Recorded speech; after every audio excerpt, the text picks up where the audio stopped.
नमस्कार, जय हिंद प्यारे बच्चों। आज हम जो टॉपिक लेकर आए हैं वो है Mahatma Gandhi. UP triple S C PT का एग्जाम हो या अन्य कोई एग्जाम, सभी एग्जाम के लिए ये टॉपिक बहुत ही महत्वपूर्ण है। यहाँ से आपकी परीक्षा में बार बार प्रश्न बनते हैं, तो इस टॉपिक को आप अंत तक जरूर करिएगा क्योंकि बहुत ही हेल्पफुल रहने वाला है। यहाँ पर आपको 100 से अधिक वन लाइनर फॉर्म में महात्मा गांधी से जुड़ी हुई पूरी जानकारी मिलने वाली है। ये 7 पॉइंट है मेन जो महात्मा गांधी से रिलेटेड है। तो वीडियो को लाइक कर लीजिए, चैनल पर नए हैं चैनल को सब्सक्राइब कर लीजिए और वीडियो को अंत तक जरूर देखिएगा क्योंकि ये बहुत ही इंपॉर्टेंट टॉपिक है। तो पेट एग्जाम का टॉपिक शुरू होने से पहले मैं आपसे कुछ बात करता हूं कि क्या समस्याएं आपको आती हैं। प्रॉपर गाइडेंस की कमी, कॉन्सेप्ट क्लियर नहीं होते हैं आपके, गलत प्रैक्टिस टेक्निक आप यूज करते हैं, निरंतरता आपकी बनी नहीं रह पाती है और स्पीड एक्यूरेसी भी प्रॉब्लम देती है। इससे क्या होता है, आपका कॉन्फिडेंस लो हो जाता है, क्वेश्चन आपके अधूरे छूट जाते हैं और सिलेक्शन के चांस आपके घट जाते हैं। इन सबका सोल्यूशन क्या है? अग्रवाल एग्जाम कार्ड की UP triple S C PET guide book और प्रैक्टिस सेट। तो मार्केट में ये बुक बेस्ट क्यों है? यहाँ पर आपको 100% सिलेबस का कवरेज मिलने वाला है, सब्जेक्ट वाइज थ्योरी और चार्ट के द्वारा 1300 से अधिक क्वालिटी क्वेश्चन मिलने वाले हैं, 20 प्रैक्टिस सेट मिलने वाले हैं रियल एग्जाम लाइक एक्सपीरियंस के लिए, 10 सॉल्व पेपर मिलने वाले हैं और ये जो कंटेंट है आपका ये एनसीईआरटी लेवल का है, लेटेस्ट एग्जाम पैटर्न से मिला हुआ है। इजी लैंग्वेज में आपको smart layout for quick revision मिलने वाले हैं। इंपॉर्टेंस क्या है? एक ही कॉम्बो से थ्योरी, प्रैक्टिस, पीवाईक्यू का कंप्लीट सोल्यूशन पाएंगे, एग्जाम ओरिएंटेड प्रिपरेशन आप कर पाएंगे, वीक एरियाज को आइडेंटिफाई करके टाइम मैनेजमेंट कर पाएंगे और आपका कॉन्फिडेंस बिल्ड होगा। सेल्फ स्टडी के लिए ये बेस्ट मटेरियल है। अगर आप इनको लेना चाहते हैं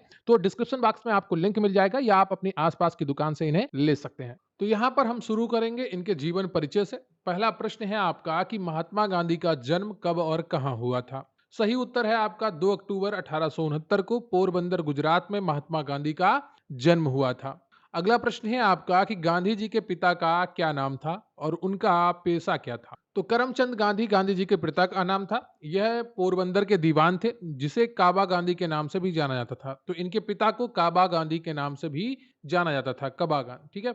अगला प्रश्न है आपका कि गांधी जी की माता का क्या नाम था और वह किस स्वभाव की महिला थी? तो गांधी जी की माता का नाम पुतलीबाई था, वो एक धार्मिक और कर्तव्यनिष्ठ महिला थी। अगला प्रश्न है आपका कि महात्मा गांधी का विवाह किससे हुआ था और किस उम्र में हुआ था? तो महात्मा गांधी का विवाह कस्तूरबा गांधी से, उनका विवाह 13 वर्ष की आयु में हुआ था। अगला प्रश्न है आपका कि महात्मा गांधी के चारों पुत्रों का क्या नाम था? तो इनके 4 पुत्र थे, हरिलाल, मणिलाल, रामदास और देवदास। बाद में एक पुत्र को इन्होंने गोद भी लिया था, जमुना दास। अगला प्रश्न है आपका कि महात्मा गांधी का बचपन का नाम क्या था? तो बचपन का नाम मोहनदास करमचंद गांधी था। अगला प्रश्न है आपका कि गांधी जी को महात्मा की उपाधि किसने दी थी? तो रविन्द्रनाथ टैगोर ने दी थी। 1915 में भारत लौटने के बाद टैगोर ने उन्हें ये उपाधि दी थी। तो जब गांधी जी भारत लौटे थे 1915 में, तो रविन्द्रनाथ टैगोर ने उन्हें महात्मा की उपाधि दी थी। अगला प्रश्न है आपका कि गांधी जी को राष्ट्रपिता कहकर सबसे पहले किसने संबोधित किया था? तो सुभाष चंद्र बोस ने किया था। 1944 में सिंगापुर रेडियो पर एक संबोधन के दौरान उन्होंने गांधी जी को राष्ट्रपिता कहकर संबोधित किया था। अगला प्रश्न है आपका कि गांधी जी के राजनीतिक गुरु कौन थे? तो राजनीतिक गुरु इनके गोपाल कृष्ण गोखले थे। अगला प्रश्न है आपका कि गांधी जी की आत्मकथा का नाम क्या है? तो गांधी जी की आत्मकथा का नाम सत्य के प्रयोग, माई एक्सपेरिमेंट्स विद ट्रुथ। ठीक है, हिंदी में इसका नाम है सत्य के प्रयोग, इंग्लिश में इसका नाम है my experiments with truth. Mahatma Gandhi Africa में, तो महात्मा गांधी अफ्रीका में गए थे, वहां से भी बहुत ही महत्वपूर्ण प्रश्न आपकी परीक्षा में पूछे जाते हैं। पहला प्रश्न है आपका, मतलब 11वां प्रश्न है लेकिन इस टॉपिक का पहला, गांधी जी दक्षिण अफ्रीका कब गए थे और किस उद्देश्य से गए थे? तो 1893 में ये दक्षिण अफ्रीका गए थे एक गुजराती व्यापारी दादा अब्दुल्ला का मुकदमा लड़ने के लिए। अगला प्रश्न है आपका कि दक्षिण अफ्रीका में गांधी जी ने अपना पहला सत्याग्रह कब और कहां शुरू किया? सही उत्तर है आपका 1906 में ट्रांसवाल प्रांत में, एशियाई पंजीकरण अधिनियम के विरोध में। अगला प्रश्न है आपका कि गांधी जी ने दक्षिण अफ्रीका में किन 2 आश्रमों की स्थापना की? फिनिक्स आश्रम 1904 में डरबन के पास और टॉलस्टॉय फार्म 1910 में जोहान्सबर्ग के पास इन्होंने स्थापित किया था। किसने? गांधी जी। अगला प्रश्न है आपका कि गांधी जी ने दक्षिण अफ्रीका में किस समाचार पत्र की शुरुआत की? तो इन्होंने इंडियन ओपिनियन नामक समाचार पत्र की शुरुआत की थी। ये गुजराती, हिंदी, तमिल और अंग्रेजी में प्रकाशित होता था। अगला प्रश्न है आपका कि गांधी जी ने किस कानून के खिलाफ दक्षिण अफ्रीका में संघर्ष किया जिसे ब्लैक एक्ट भी कहा जाता था? तो सही उत्तर है आपका एशियाई पंजीकरण अधिनियम 1906 में। अगला प्रश्न है आपका कि गांधी जी को किस घटना के बाद दक्षिण अफ्रीका में रंग भेद का कड़वा अनुभव हुआ था? पीटर मैरिट्सबर्ग रेलवे स्टेशन पर उन्हें प्रथम श्रेणी के डिब्बे से उतार दिया गया था। अगला प्रश्न है आपका कि दक्षिण अफ्रीका में गांधी जी ने किस अवधारणा का विकास किया था? सत्याग्रह। सत्याग्रह का अर्थ है सत्य और अहिंसा के मार्ग पर चलते हुए विरोध करना। अगला प्रश्न है आपका कि दक्षिण अफ्रीका में गांधी जी का संघर्ष किस जनरल के साथ था? तो जनरल स्मट्स दक्षिण अफ्रीका के प्रधानमंत्री, एशियाई पंजीकरण अधिनियम और अन्य भेदभावपूर्ण कानूनों के कारण उनका संघर्ष हुआ था। अगला प्रश्न है आपका कि गांधी जी ने दक्षिण अफ्रीका में अपनी वकालत शुरुआत कहां से की? तो डरबन से की थी 1893 में। अगला प्रश्न है आपका कि दक्षिण अफ्रीका में गांधी जी के प्रमुख सहयोगी कौन थे? तो हेनरी पोलाक थे, हरमन कैलन थे। अगला प्रश्न है आपका कि दक्षिण अफ्रीका में गांधी जी की पहली जेल यात्रा कब हुई थी? तो 1908 में हुई थी, एशियाई पंजीकरण अधिनियम का विरोध करने के लिए। अगला प्रश्न है आपका कि गांधी जी ने टॉलस्टॉय फार्म की स्थापना किसके सहयोग से की थी? तो हरमन कैलन एक जर्मन वास्तुकार के सहयोग से गांधी जी ने टॉलस्टॉय फार्म की स्थापना की थी। कहां पर? जोहान्सबर्ग के पास में। अगला प्रश्न है आपका कि दक्षिण अफ्रीका में गांधी जी ने किस संगठन की स्थापना की? तो नटाल इंडियन कांग्रेस की स्थापना की थी 1894 में। अगला प्रश्न है आपका कि दक्षिण अफ्रीका में गांधी जी ने किस प्रकार के जीवन को अपनाया था? तो जीवन शैली थी इनकी सादा जीवन और उच्च विचार। उन्होंने सामुदायिक जीवन को बढ़ावा दिया, जिसमें सभी लोग एक साथ मिलकर रहते थे। अगला प्रश्न है आपका कि गांधी जी के किस आंदोलन को एशियाई लोगों पर लगे प्रतिबंधों के खिलाफ के रूप में माना जाता है? तो 1906 का ट्रांसवाल सत्याग्रह, जो ब्लैक एक्ट बनाया गया था, उसके खिलाफ ये आंदोलन था। अगला प्रश्न है आपका महात्मा गांधी का भारत आगमन। तो महात्मा गांधी का जब भारत आगमन होता है तो उसके बाद क्या परिस्थितियां बनती हैं, उनसे जुड़े हुए प्रश्न अभी हम देखने वाले हैं। अगला प्रश्न है आपका कि दक्षिण अफ्रीका से भारत कब लौटे थे गांधी जी? तो सही उत्तर है 9 जनवरी 1915 को बॉम्बे मुंबई में लौटे थे। अगला प्रश्न है आपका कि गांधी जी के भारत लौटने के दिन को किस रूप में मनाया जाता है? तो प्रवासी भारतीय दिवस के रूप में 9 जनवरी को मनाया जाता है। अगला प्रश्न है आपका कि भारत लौटने के बाद गांधी जी का पहला सार्वजनिक भाषण कहां हुआ था? बनारस हिंदू विश्वविद्यालय के उद्घाटन समारोह में 1916 में गांधी जी का पहला सार्वजनिक भाषण हुआ था। अगला प्रश्न है आपका कि गांधी जी भारत में किस नेता से प्रभावित होकर राजनीति में आए और उन्हें अपना राजनीतिक गुरु माना? तो सही उत्तर है आपका गोपाल कृष्ण गोखले। गोखले ने गांधी जी को भारत की राजनीतिक स्थिति समझने के लिए देश भ्रमण की सलाह दी थी। अगला प्रश्न है आपका कि गांधी जी ने साबरमती आश्रम की स्थापना कब और कहां की? तो 1917 में की थी, अहमदाबाद गुजरात में साबरमती नदी के किनारे।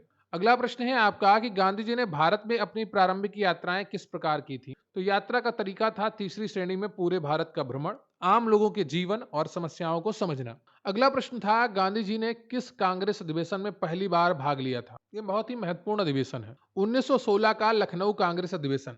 यहीं पर उनकी मुलाकात राजकुमार शुक्ला से हुई थी, जिन्होंने उन्हें चंपारण आने का निमंत्रण दिया था। तो गांधी जी ने कांग्रेस के जो पहले अधिवेशन में भाग लिया था वो था 1916 का लखनऊ कांग्रेस अधिवेशन, जिसमें गांधी जी शामिल हुए थे। अगला है आपका कि गांधी जी के भारत आगमन के समय वायसराय कौन थे? तो उस समय वायसराय थे लॉर्ड हार्डिंग द्वितीय। अगला प्रश्न है आपका कि गांधी जी ने भारत में सार्वजनिक जीवन में प्रवेश कब किया? तो वर्ष 1917 के चंपारण सत्याग्रह के बाद गांधी जी ने भारत में सार्वजनिक जीवन में प्रवेश किया था। अगला प्रश्न है आपका कि गांधी जी के भारत लौटने पर उन्हें कौन सी उपाधि दी गई थी? कैसर ए हिंद। ब्रिटिश सरकार ने प्रथम विश्व युद्ध में भारतीयों को भर्ती करने के लिए प्रोत्साहित करने पर गांधी जी को कैसर ए हिंद उपाधि दी थी। अगला प्रश्न है आपका कि भारत में गांधी जी ने अपना पहला सत्याग्रह कहाँ किया? तो चंपारण बिहार में किया था 1917 में। अगला प्रश्न है आपका कि गांधी जी ने किस आश्रम की स्थापना सत्याग्रह आश्रम के रूप में की थी? तो कोचरब आश्रम 1915 में, जिसे बाद में 1917 में साबरमती नदी के किनारे स्थानांतरित कर दिया गया था। अब हम बात करेंगे गांधी जी द्वारा जो हड़ताल आंदोलन और सत्याग्रह किए गए उनके बारे में। अगला प्रश्न है आपका कि गांधी जी का भारत में पहला सफल सत्याग्रह कौन सा था? चंपारण सत्याग्रह 1917, आप सभी इससे परिचित हैं। चंपारण सत्याग्रह किस लिए किया गया था? नील की खेती करने वाले किसानों पर लगे तिनकटिया प्रणाली के विरोध में। गांधी जी को बिहार के एक किसान राजकुमार शुक्ल ने चंपारण आने का निमंत्रण दिया था। कब दिया था? 1916 में लखनऊ अधिवेशन में। अगला प्रश्न है आपका कि अहमदाबाद मिल हड़ताल कब हुई थी और इसका कारण क्या था? वर्ष 1918 में प्लेग बोनस को लेकर मजदूरों और मिल मालिकों के बीच जो विवाद हुआ था वो अहमदाबाद हड़ताल थी। गांधी जी ने भूख हड़ताल को हथियार के रूप में पहली बार किस आंदोलन में प्रयोग किया था? तो अहमदाबाद मिल हड़ताल 1918 में। यहां पर गांधी जी ने पहली बार भूख हड़ताल के रूप में प्रयोग किया था। खेड़ा सत्याग्रह कब और क्यों हुआ था? 1918 में फसल बर्बाद होने के बाद भी सरकार द्वारा राजस्व कर माफ न करने के विरोध में। किस घटना के विरोध में गांधी जी ने रॉलेट सत्याग्रह का आह्वान किया था? रॉलेट एक्ट 1919, इस एक्ट में बिना मुकदमे के लोगों को गिरफ्तार करने का प्रावधान था। अगला प्रश्न है आपका कि जलियांवाला बाग नरसंहार कब हुआ था? तो 13 अप्रैल 1919 में हुआ था। इस घटना के बाद असहयोग आंदोलन की तीव्रता बढ़ गई थी। अगला प्रश्न है आपका कि असहयोग आंदोलन की शुरुआत कब हुई थी? वर्ष 1920 में हुई थी। स्वराज की मांग और ब्रिटिश सरकार के साथ सहयोग न कर। अगला प्रश्न है आपका कि असहयोग आंदोलन को किस घटना के कारण स्थगित करना पड़ा? चौरी चौरा कांड 1922 के कारण। अगला प्रश्न है आपका कि चौरी चौरा कांड क्या था? घटना उत्तर प्रदेश के चौरी चौरा में प्रदर्शनकारियों ने एक पुलिस थाने में आग लगा दी थी, जिसमें 22 पुलिसकर्मी मारे गए थे। अगला प्रश्न है आपका कि सविनय अवज्ञा आंदोलन कब शुरू हुआ था? 1930 में शुरू हुआ था, नमक सत्याग्रह दांडी मार्च के साथ। अगला प्रश्न है आपका कि गांधी जी ने नमक कानून तोड़ने के लिए दांडी मार्च की शुरुआत कहां से की? साबरमती आश्रम से की थी। दांडी गुजरात का एक तटीय गांव है। अगला प्रश्न है आपका कि गांधी जी ने दांडी मार्च कब शुरू किया था? तो 12 मार्च 1930 को शुरू किया था 78 अनुयायियों के साथ। अगला प्रश्न है आपका कि गांधी इरविन समझौता कब हुआ था? 1931 में हुआ था। सविनय अवज्ञा आंदोलन स्थगित किया गया और गांधी जी ने द्वितीय गोलमेज सम्मेलन में भाग लेने पर सहमति दी थी। अगला प्रश्न है आपका कि किस गोलमेज सम्मेलन में गांधी जी ने कांग्रेस का प्रतिनिधित्व किया था? तो द्वितीय गोलमेज सम्मेलन 1931 में गांधी जी ने कांग्रेस का प्रतिनिधित्व किया था। अगला प्रश्न है आपका कि भारत छोड़ो आंदोलन कब शुरू हुआ था?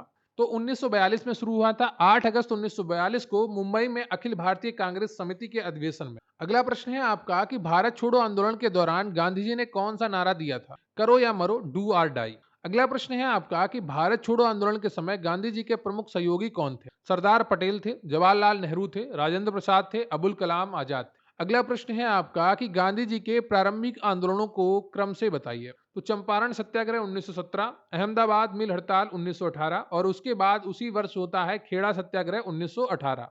अगला प्रश्न है आपका कि असहयोग आंदोलन के दौरान गांधी जी ने कौन सी उपाधि त्याग दी थी? तो कैसर हिंद की उपाधि त्याग दी थी गांधी जी ने। अगला प्रश्न है आपका कि खिलाफत आंदोलन में गांधी जी की भूमिका क्या थी? उन्होंने खिलाफत आंदोलन को असहयोग आंदोलन के साथ जोड़कर राष्ट्रीय एकता को मजबूत करने का प्रयास किया था। अगला प्रश्न है आपका कि किस आंदोलन के दौरान गांधी जी को गिरफ्तार कर यरवदा जेल में रखा गया था? सविनय अवज्ञा आंदोलन 1930 के दौरान गांधी जी को गिरफ्तार करके यरवदा जेल में रखा गया था। अगला प्रश्न है आपका कि भारत छोड़ो आंदोलन के समय गांधी जी को किस जेल में बंद किया गया था? आगा खान पैलेस, पुणे में। अगला प्रश्न है आपका कि असहयोग आंदोलन के दौरान किस प्रांत में चौरी चौरा की घटना हुई थी? उत्तर प्रदेश में हुई थी, गोरखपुर में। अगला प्रश्न है आपका कि गांधी जी ने दांडी मार्च के दौरान कितनी दूरी तय की? तो उन्होंने लगभग 385 किलोमीटर की दूरी तय की। अगला प्रश्न है आपका कि भारत छोड़ो आंदोलन के समय भारत का वायसराय कौन था? लॉर्ड लिन लिथगो था। अगला प्रश्न है आपका कि रॉलेट एक्ट को भारतीय इतिहास में किस नाम से जाना जाता है? काला कानून के नाम से जाना जाता है। अगला प्रश्न है आपका कि गांधी जी को भारत छोड़ो आंदोलन के दौरान गिरफ्तार करने के लिए चलाए गए ऑपरेशन का क्या नाम था? ऑपरेशन जीरो आवर था। अगला प्रश्न है आपका कि किस आंदोलन में गांधी जी ने पहली बार जन सहभागिता को बड़े पैमाने पर संगठित किया था? असहयोग आंदोलन। अगला प्रश्न है आपका कि गांधी जी ने किस आंदोलन में ब्रिटिश सरकार से पूर्ण स्वराज की मांग की? भारत छोड़ो आंदोलन के दौरान। अगला प्रश्न है आपका कि सविनय अवज्ञा का शाब्दिक अर्थ क्या है? कानूनों का विनम्रता पूर्वक उल्लंघन करना। अगला प्रश्न है आपका कि किस आंदोलन के बाद भारतीय स्वतंत्रता संग्राम में गांधी जी का वर्चस्व स्थापित हो गया था? असहयोग आंदोलन। अगला प्रश्न है आपका कि किस आंदोलन को सिविल नाफरमानी आंदोलन भी कहा जाता है? सविनय अवज्ञा आंदोलन को। अगला प्रश्न है आपका कि गांधी जी ने भारत छोड़ो आंदोलन को किस योजना के असफल होने के बाद शुरू किया था? क्रिप्स मिशन के असफल होने के बाद गांधी जी ने भारत छोड़ो आंदोलन शुरू किया था। अगला प्रश्न है आपका कि गांधी इरविन समझौते को किस अन्य नाम से भी जाना जाता है? तो दिल्ली समझौते के नाम से जाना जाता है। अगला प्रश्न है आपका कि किस आंदोलन को अंग्रेजों भारत छोड़ो के नाम से भी जाना जाता है? तो वो भारत छोड़ो आंदोलन। अगला प्रश्न है आपका कि गांधी जी ने किस घटना के बाद अहिंसा की अपनी अवधारणा पर पुनर्विचार किया? चौरी चौरा कांड। अगला प्रश्न है आपका कि गांधी जी ने अहमदाबाद मिल हड़ताल में मजदूरों के लिए कितने प्रतिशत वेतन वृद्धि की मांग की थी? 35%। अगला प्रश्न है आपका कि नमक सत्याग्रह को किस अन्य नाम से भी जाना जाता है? तो दांडी मार्च के नाम से जाना जाता है। अगला प्रश्न है आपका कि गांधी जी ने किस वर्ष अपना पहला राष्ट्रव्यापी आंदोलन शुरू किया था? 1919 में रॉलेट सत्याग्रह। अब हम बात करेंगे गांधी जी की किताबें और उनकी रचनाओं से जुड़ी हुई। 78वां प्रश्न है आपका कि गांधी जी की आत्मकथा का अंग्रेजी शीर्षक क्या था? अंग्रेजी शीर्षक था माई एक्सपेरिमेंट्स विद ट्रुथ। मूल भाषा इसकी गुजराती थी और गुजराती में इसका नाम था सत्यना प्रयोगे प्रयोगो। ठीक है, इसका गुजराती में जो नाम था वो था सत्यना प्रयोग। अगला प्रश्न है आपका कि गांधी जी ने अपनी आत्मकथा किस भाषा में लिखी थी? तो गुजराती में लिखी थी। यह नवजीवन पत्रिका में साप्ताहिक रूप से प्रकाशित हुई थी। अगला प्रश्न है आपका कि हिंद स्वराज नामक पुस्तक की रचना किसने की थी और यह कब प्रकाशित हुई? तो महात्मा गांधी ने की थी और यह 1909 में प्रकाशित हुई थी। अगला प्रश्न है आपका कि यंग इंडिया नामक पत्रिका का संपादन किसने किया था? महात्मा गांधी ने किया था। अंग्रेजी में, प्रकाशन स्थान अहमदाबाद था। अगला प्रश्न है आपका कि गांधी जी ने दलितों के उत्थान के लिए किस पत्रिका का प्रकाशन किया था? हरिजन का किया था। ये 3 भाषाओं में प्रकाशित होती थी, हिंदी, अंग्रेजी और गुजराती। अगला प्रश्न है आपका कि इंडियन ओपिनियन नामक समाचार पत्र गांधी जी ने कहां से प्रकाशित किया था? तो दक्षिण अफ्रीका से प्रकाशित किया था वर्ष 1903 में। अगला प्रश्न है आपका कि सत्य के प्रयोग आत्मकथा का हिंदी में अनुवाद किसने किया? तो महादेव देसाई ने किया था। अगला प्रश्न है आपका कि constructive programme its meaning and place किसकी रचना है? तो ये महात्मा गांधी की रचना है। स्वराज प्राप्त करने के लिए गांधीवादी तरीकों का वर्णन इसमें है। अगला प्रश्न है आपका कि नवजीवन पत्रिका का संपादन किसने किया था? तो महात्मा गांधी ने किया था, गुजराती और हिंदी 2 भाषाओं में। अगला प्रश्न है आपका कि ग्राम स्वराज की अवधारणा का वर्णन गांधी जी ने किस पुस्तक में किया था? हिंद स्वराज में। अब हम बात करेंगे गांधी जी और ब्रिटिश शासन। ब्रिटिश शासन के प्रति गांधी जी का आरंभिक रवैया कैसा था? तो एक सहयोगी के रूप में गांधी जी ने शुरुआत में ब्रिटिश शासन के साथ कार्य किया था। उन्होंने ब्रिटिश शासन को न्यायपूर्ण माना और प्रथम विश्व युद्ध में ब्रिटिशों का सहयोग किया था और भर्ती के लिए भारतीय युवाओं को प्रोत्साहित किया। अगला प्रश्न था कि गांधी जी की स्वराज की अवधारणा क्या थी? गांधी जी की स्वराज की अवधारणा स्वशासन जिसका नैतिक आधार हो और सामाजिक और आर्थिक स्वतंत्रता पर आधारित हो। अगला प्रश्न है आपका कि गांधी जी ने अहिंसा और सत्याग्रह को ब्रिटिश औपनिवेशिक सत्ता के विरुद्ध किस रूप में प्रयोग किया? तो इस नैतिक शस्त्र के रूप में प्रयोग किया था जिसका उद्देश्य विरोधी को मानसिक और नैतिक रूप से पराजित करना था। अगला प्रश्न है आपका कि द्वितीय विश्व युद्ध के दौरान गांधी जी का ब्रिटिश शासन के प्रति क्या रुख था? उन्होंने युद्ध में ब्रिटिशों को बिना शर्त समर्थन देने का विरोध किया और भारत छोड़ो आंदोलन का आह्वान किया। अगला प्रश्न है आपका कि गांधी जी अपने पूरे जीवन काल में कुल कितनी बार जेल गए थे?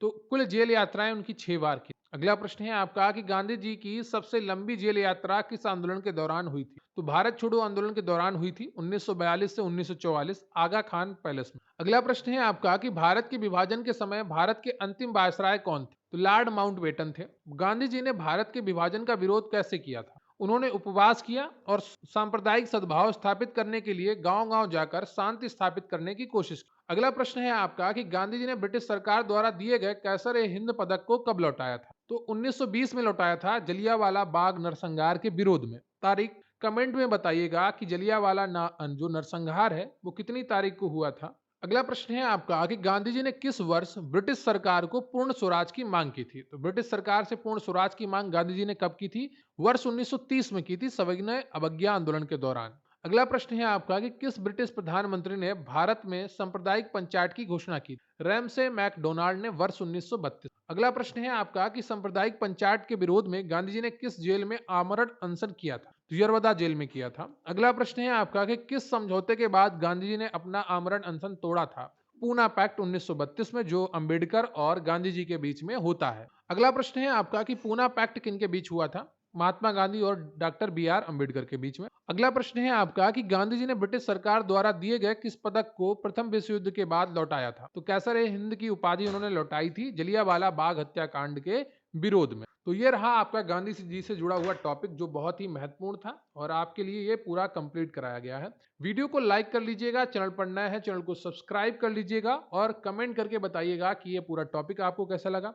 हमारे चैनल पर लगातार आपको बहुत ही अच्छा कंटेंट आपकी तैयारी के लिए प्रोवाइड कराया जा रहा है। टाइम पास नहीं, पूरी डिटेल्ड जानकारी आपको दी जा रही है ताकि आप अच्छे तरीके से तैयारी कर सकें। जो टॉपिक पढ़ें वो पूरा आपका तैयार हो जाए। तो इस तरीके का कंटेंट आपके लिए लाया जा रहा है। तो लगातार हमारे चैनल के साथ बने रहिए और अन्य भी वीडियो आपको आई बटन पर क्लिक करेंगे तो आपको मिल जाएंगी। तो वहां से भी आपको उन वीडियो को देख सकते हैं। मिलते हैं फिर किसी वीडियो में, तब तक के लिए जय हिंद, जय भारत।